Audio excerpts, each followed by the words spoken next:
आप लोगों का खबर कैसा है? अच्छा है कि नहीं है? बहुत अच्छा है। जीतेगा कि नहीं जीतेगा माधव भाई? जीतेगा। तो मेरा साथ बोलिए, भारत माता की, भारत माता की।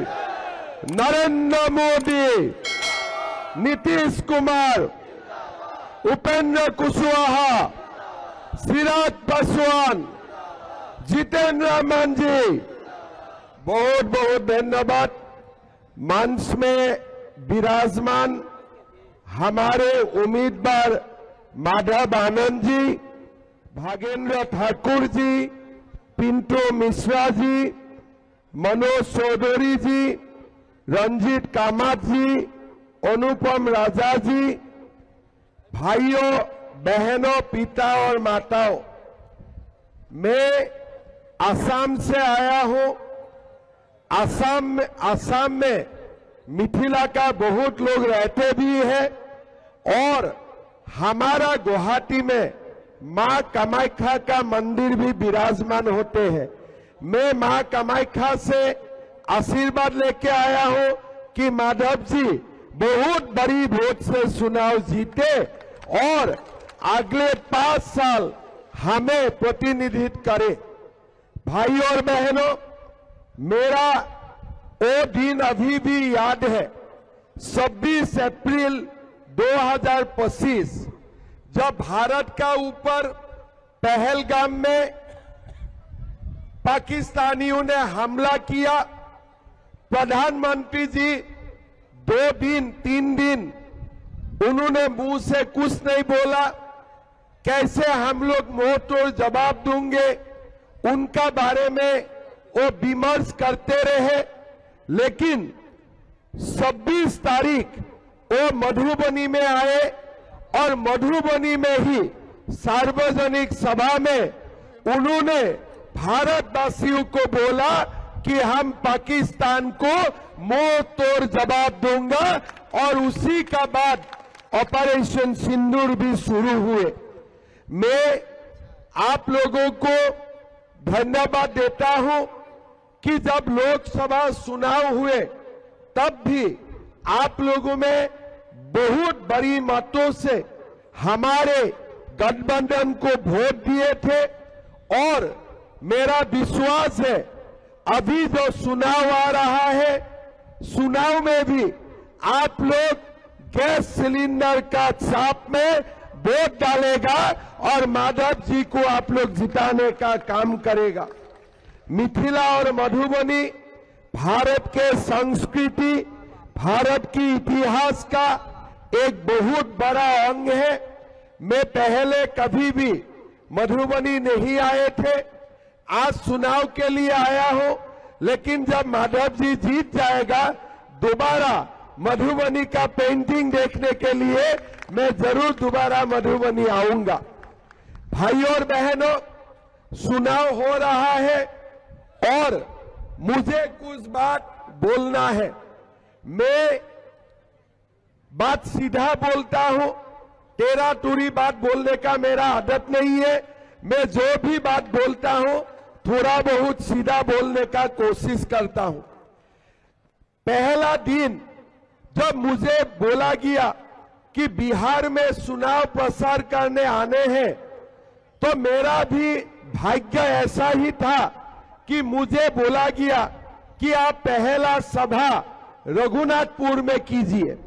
जब रघुनाथ का नाम सुना मेरा भी मन में आनंद हुए कि सिवान में जाऊंगा, रघुनाथपुर में जाऊंगा और राम लक्ष्मण जानकी को प्रणाम करूंगा।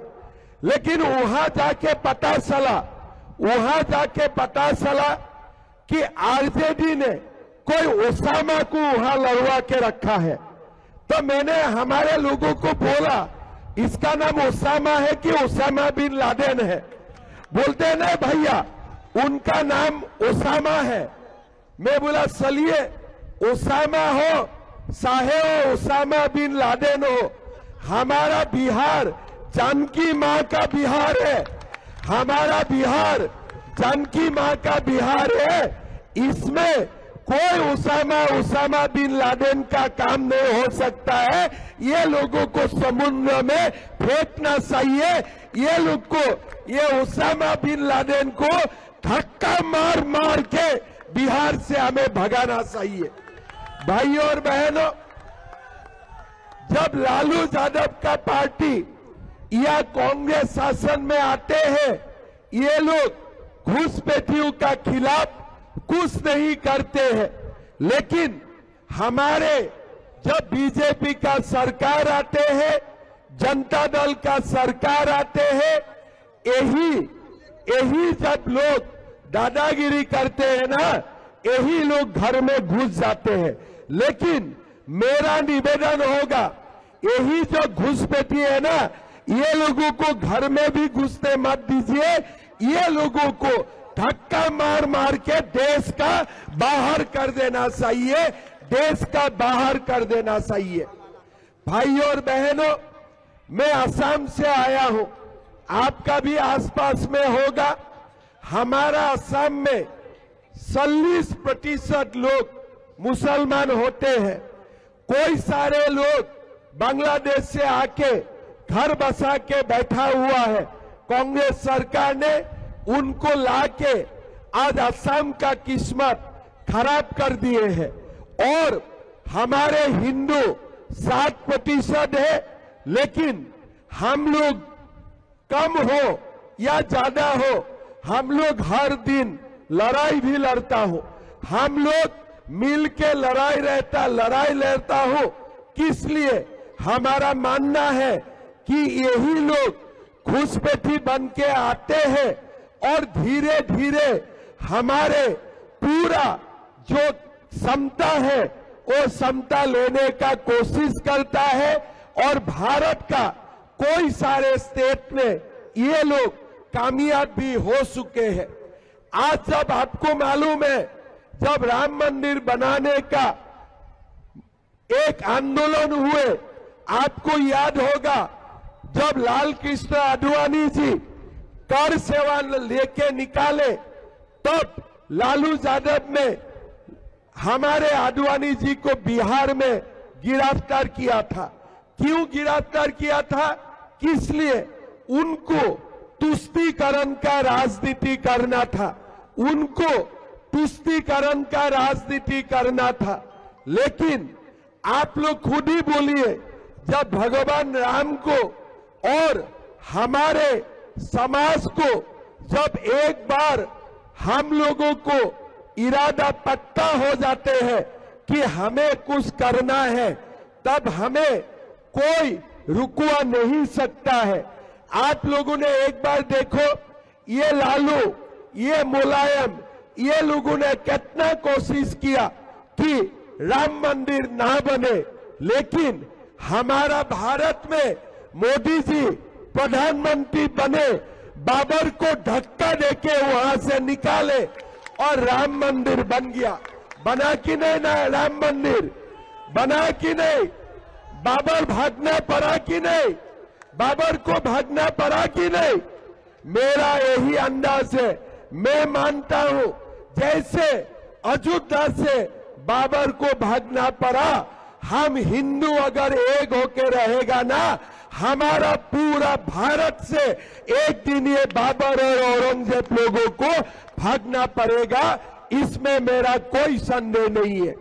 भाइयों और बहनों, एक समय था हमारा नेताओं ने हिंदू लोगों को डिवाइड किया, हिंदू लोगों को वो लोग अलग अलग किया और उसी का अंदाज लेके हमारा ये लालू यादव, सोनिया गांधी, राहुल गांधी, मुलायम सिंह यादव, ये सब ने मिलके समता को उन्होंने कब्जा किया। हिंदू पीछे चला गया। लेकिन जब हिंदू एक हुए और हम लोग बोलना शुरू किए कि गर्व से बोलो हम हिंदू हैं, तब से भारत का चेहरा का परिवर्तन हुए। मोदी जी प्रधानमंत्री बने, पहले अयोध्या में राम मंदिर बने, 370 धारा खत्म हुए, वक्फ कानून खत्म हुए, और ट्रिपल तलाक जैसा व्यवस्था भी खत्म हुए। अगर मोदी जी प्रधानमंत्री नहीं होते थे, क्या राम मंदिर बनते थे? क्या राम मंदिर बनते थे? क्या धारा 370 खत्म होते थे? आज ये तेजस्वी यादव क्या बोल रहा है कि मैं मुख्यमंत्री बनने से वक्फ कानून को दोबारा लेके आऊंगा। मैं तेजस्वी को बोलना चाहता हूं, तुम्हारा बाप भी कुछ नहीं कर सका और तुम भी कुछ नहीं कर सकेगा। जब देश में हिंदू एक होते हैं ना, तब ना उनका बाप कुछ कर सकता है, ना उनका बेटा कुछ कर सकता है। भाइयों और बहनों, मैं आपको एक असम का छोटे से कहानी बताऊंगा। मैं असम का मुख्यमंत्री बने, एक अधिकारी मेरा पास एक फाइल लेके आया, साहब आपका दस्तखत चाहिए। मैं बोला किस फाइल है, क्या कागज है? बोला मद्रासा शिक्षक को वेतन देना है, आपको फाइल में दस्तखत करना है। तो मैंने पूछा ये मद्रासा से क्या होते हैं? तो उन्होंने बोला कि मद्रासा में पढ़ाया जाता है। मैं बोला क्या मेडिकल पढ़ाए जाते हैं, क्या इंजीनियरिंग पढ़ाए जाते हैं? तो अधिकारी ने मुझे बोला कि साहब वहां मुल्ला बनाया जाते हैं, वहां में मुल्ला बनाए जाते हैं। तब मैंने वो अधिकारी को बोला कि मैं क्या मुल्ला बनाने का ठेका लेके रखा हूं क्या? मैं क्या मुल्ला बनाने का ठेका लेके रखा हूं क्या? तो उन्होंने बोला नहीं साहब, तनख्वाह तो देना पड़ेगा, नहीं तो वो लोग बहुत हल्ला करेगा। मैं बोला ठीक है, हल्ला करने दो, थोड़ा मजा आएगा। और मैंने असम में एक दिन में 600 मद्रासा बंद कर दिया। किसी का हिम्मत भी नहीं हुआ हल्ला करने का। क्यों हिम्मत नहीं हुआ? किस लिए? हिंदू एक होते हैं। जब हिंदू एक होते हैं ना, तो वो लोगों का सूसू निकल जाता है, वो लोग कुछ नहीं कर सकता है। जब तक हिंदू एक रहेगा ना, हमारा बाल भी ये लोग बाका नहीं कर सकता है, हमारा बाल भी बाका नहीं कर सकता है। भाइयों और बहनों, मोदी जी हर दिन बोलते हैं एक रहो सेफ रहो, एक रहो सेफ रहो। जब हम लोग एक हो जाता हूं ना, तब वो लोग हमारा बाल भी बाका नहीं कर सकता है। अभी आप देखिए, हम लोग एक हुए, मोदी जी एक साथ आए, नीतीश जी एक साथ आए, उपेंद्र जी एक साथ आए, सिराज जी एक साथ आए और मांझी जी एक साथ आए। इस बार देखिए बिहार में चमत्कार होने वाला है। बिहार में बीजेपी जनता दल का बड़ी बहुमत से सरकार बनने वाला है। ये लोग जितना भी सा करे, कुछ काम नहीं होने वाला है, कुछ काम नहीं होने वाला है। मन में ये मान के चलो, कमल फूल भी हमारा है, गैस सिलेंडर भी हमारा है। मैंने क्या बोला? कमल फूल भी हमारा है, गैस सिलेंडर भी हमारा है। और मोदी जी तो गैस सिलेंडर को सबसे अच्छा पाते हैं, इसीलिए घर घर में वो गैस देने का भी काम किया। तो इसीलिए माधव जी को कितना नंबर में है? कितना नंबर में? 4 नंबर में। कितना नंबर में है? कितना नंबर में है? जिताना है कि नहीं जिताना है? मेरा खबर है बगल में वो भी लोग कुछ होते हैं, लेकिन ये बगल वाला को बोल दो कि अभी हम हिंदू एक है, कुछ नहीं कर पाएगा, कुछ नहीं कर पाएगा। बगल वाला घर में घुस जाएगा, लेकिन मेरा मन घर में घुस जाने से शांति नहीं होते हैं। समय सुविधा आने से ये लोगों को बांग्लादेश भेज देना पड़ेगा, ये लोगों को बांग्लादेश भेज देना पड़ेगा। भाई और बहनों, ये जो असाउद्दीन ओवैसी है, वो आके बोला कि बिहार का मुख्यमंत्री मुसलमान बनना है, हिंदू बनना है, मुसलमान बनना है। लेकिन असाउद्दीन ओवैसी कौन होते हैं? फिर रात में मैंने सोचा कि असाउद्दीन ओवैसी को इतना शक है कि बिहार में मुसलमान को सीएम बनाना है, तो हम लोग उनको प्लेन का टिकट काट के पाकिस्तान भेज देना चाहिए। उधारी वो किसी को सीएम बनाए, हमारा कोई आपत्ति नहीं है, लेकिन बिहार में तो सीएम बिहारी ही बनेगा, बिहारी ही बनेगा। ये असाउद्दीन ओवैसी ये बोलने का उनका ना हक है ना उनका अधिकार है। भाई और बहनों, हमें बड़ी संघर्ष करना है। हमारा असम में 1 लाख एकड़ जमीन ये लोग कब्जा करके रखे थे। मैंने संघर्ष किया, मैंने बोला कि जमीन खाली करना है, घुसपैठियों को हम जमीन हड़पने के लिए नहीं दूंगा। हमारा अधिकारियों ने मुझे बोला कि सर 10 लाख लोग रहते हैं, एविक्शन नहीं हो पाएगा, ये लोगों को आप कुछ नहीं कर सकता है। मैंने बोला अगर मैं कुछ नहीं कर सकता हूं तब मेरा मुख्यमंत्री होने का अधिकार ही नहीं है। हमने बीड़ा उठाया और 4 साल में 50,000 एकड़ जमीन घुसपैठियों से हमने मुक्त करवाया, वो लोगों को धक्का मार मार के बाहर किया। भाई और बहनों, मैं एक ही बात बोलना चाहता हूं, हिंदू को एक रहना चाहिए, समाज को एक रहना चाहिए। जब आप एक रहेगा ना, दुनिया में लाभ जिहाद भी नहीं हो सकता है। नहीं तो ये लोग हमारा जमीन हड़प लेगा, हमारा बेटिया को उठा के ले जाते हैं, और जितना गंदा काम है ये लोग सब कुछ करते हैं। लेकिन जब ये लोग देखते हैं ना कि पास पांडव एक है, वो लोग भग जाते हैं, वो लोग कुछ नहीं कर सकता है। भाई और बहनों, आज बिहार में 5 पांडव एक जगह में है कि नहीं? आज 5 पांडव मोदी जी से लेकर नीतीश जी, सिराज जी, उपेंद्र जी, जितेंद्र राम जी, 5 पांडव आज एक है। जब 5 पांडव एक है ना, ये तेजस्वी और लालू खुद ब खुद बिहार छोड़ के भाग जाएगा, चिंता करने का भी जरूरत नहीं है। भाई और बहनों, नीतीश जी ने बिहार को जंगल राज से सुशासन तक लेके आया, हमारे लिए बहुत कुछ किया। बिहार को सुशासन दिए, बिहार का सड़क का काम किए, रेल का काम किए, समाज का उन्नयन के लिए काम किए।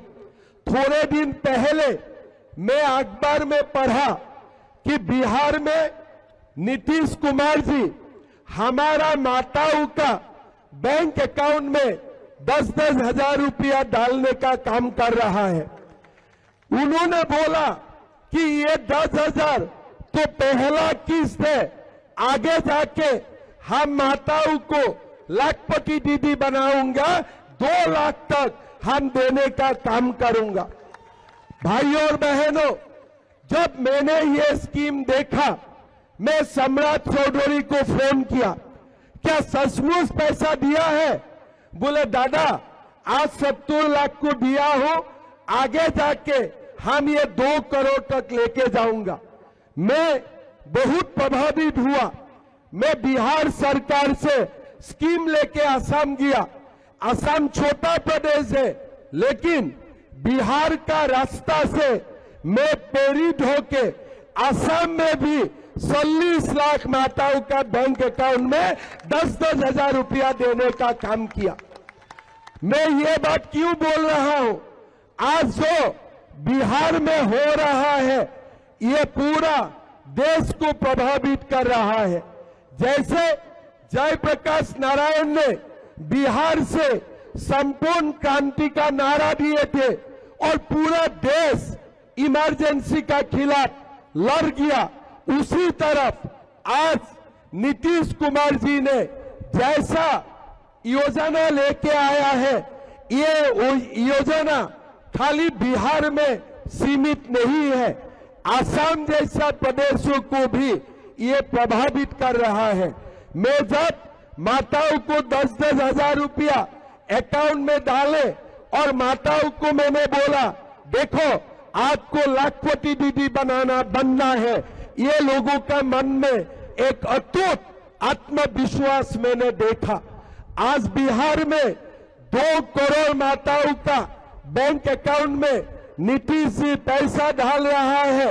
सरकारी नौकरी में 35% आरक्षण माताओं के लिए कर रहा है। किसानों के लिए आज प्रधानमंत्री किसान सम्मान योजना, कर्पूरी ठाकुर किसान सम्मान योजना आज बिहार को विकास का एक नया रास्ता में मोदी जी और नीतीश जी ले जाने का काम कर रहा है।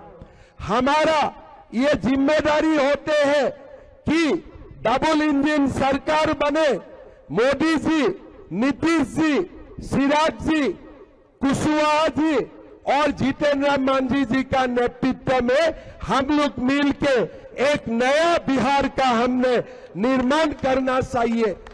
एक बिहार हमें चाहिए जो देश को रास्ता दिखा सकता है। आप लोगों को मालूम है सदियों बिहार देश को रास्ता दिखा रहा है।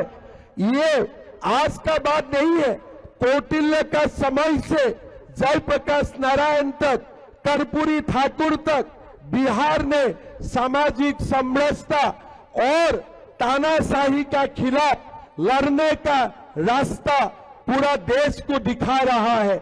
इसीलिए आज दोबारा एक बार देश को विकास का रास्ता, सामाजिक समरसता का रास्ता और हिंदू का एक होने का रास्ता हम ही लोग दोबारा देश को दिखाना पड़ेगा। मेरा मानना है ये चुनाव हमारे लिए बहुत ही जरूरी चुनाव है। ये चुनाव पूरा देश को संदेश देगा कि देखो हिंदू एक होते हैं तो हिंदू चमत्कार कर सकता है, हिंदू चमत्कार कर सकता है। और मेरा मानना है इस बार बिहार का चुनाव चमत्कार होने वाला है और बीजेपी एनडीए बहुत भारी वोट से जीतने वाला है। और मेरा मानना है मधुबनी से भी माधव आनंद बहुत सारे वोट से जीतने वाला है। जीतना है कि नहीं जीतना? जीतना है कि नहीं जीतना? पक्का जीतेगा। मैं माधव जी को विजय का माला पहना दो, पक्का पहना दो। देखो विजय का माला पहना दिया, फिर हार जाएगा तो मेरा बहुत बेइज्जती होगा। हाँ, कम से कम इतना दूर से आया हो, थोड़ा मेरा सम्मान रख लेना, ठीक है ना? तो सचमुच बोल रहा हूं, पहना दो, पक्का पहना दो। चलिए माधव जी विजय का माला पहन लीजिए, आपका जीतना पक्का हो गया।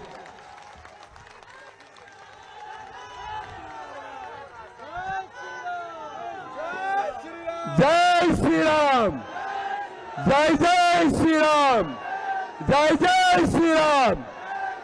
देखिए माधव जी, सारे लोग आपको आशीर्वाद कर रहा है, जीतना पक्का है, लेकिन जीतने के बाद मधुबनी का लिए काम करना पड़ेगा पूरा, ठीक है ना?